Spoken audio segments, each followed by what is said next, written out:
ভাইয়া আপনার কাছে নবরত্ন তেল আছে যা মাথায় দিলে মাথা ঠান্ডা হয়ে যায়? জি ম্যাডাম আছে, তা কতটুকু দেব? আপনি এক কাজ করেন, আমাকে এক বালতি দিয়ে দেন।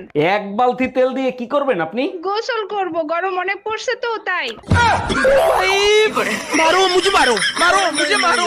समझ रहे हो समझ रहे हो आप समझ रहे हो ना। তোর প্যান্টে ফুটো আছে? কই না তো। তাহলে পা ঢোকাস কোন দিক দিয়ে?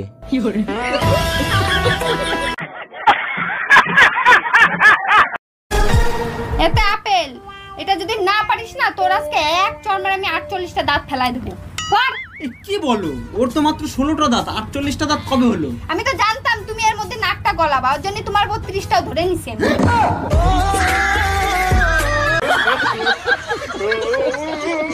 এই শুনছো? বলে ফেলো। আরে তোমার বন্ধু যে মেয়েটিকে বিয়ে করতে যাচ্ছে ওই মেয়েটা কিন্তু বেশি ভালো না। এতে আমার সমস্যা কোন জায়গায়? আরে জেনে শুনে তোমার বন্ধু একটা খারাপ মেয়েকে বিয়ে করবে, তুমি তাকে নিষেধ করবা না? আমি কেন নিষেধ করবো তাকে? আমি বিয়ে করার সময় সে তো আমাকে নিষেধ করে নাই। তার মানে কি? আচ্ছা আমার গায়ের রং যদি কালো হতো তাহলে কি তুমি আমাকে বিয়ে করতা? জীবনেও করতাম না। আমি কালা, তুমি কালা, ছাউপনা গুলোও তো কালা হইতো, তাই না? আর যদি আমার বাবা যৌতুকে প্রাইভেট কার দিত তাহলে? তাও করতাম না। তোমার বাপের প্রাইভেটের চক্করে আমার জামাইরে হেলিকপ্টার দেয়া লাগতো।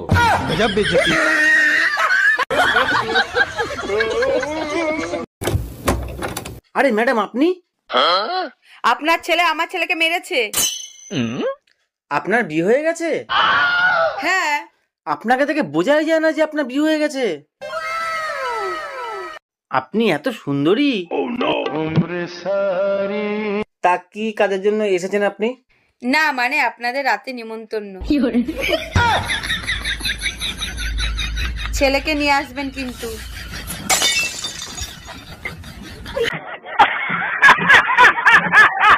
और মনটাকে আমি টুকরো টুকরো করে ফেলবো। আমার ভেতরের কোনো কিছুই তুমি খুঁজে পাবে না বাবা, কারণ আমার সমস্ত কিছু শিমুলের কাছে। তাহলে শিমুলকে শেষ করে ফেলবো। শিমুলের কোনো কিছুই তো তার কাছে নেই বাবা, ওর সবকিছু তো আমার কাছে। ও মা গো টুরুলা। চা আর কত চাবো, কত চাবো ভগবান? 24 ঘন্টা ধরে চাচ্ছি। হ্যাঁ, এক বস্তা টাকা দাও।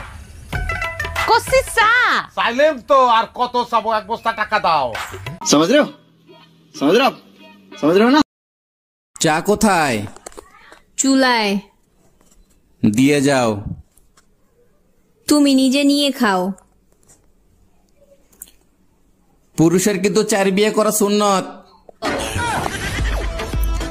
উঠতেছি তো, খুদাই ভয় দেখায়।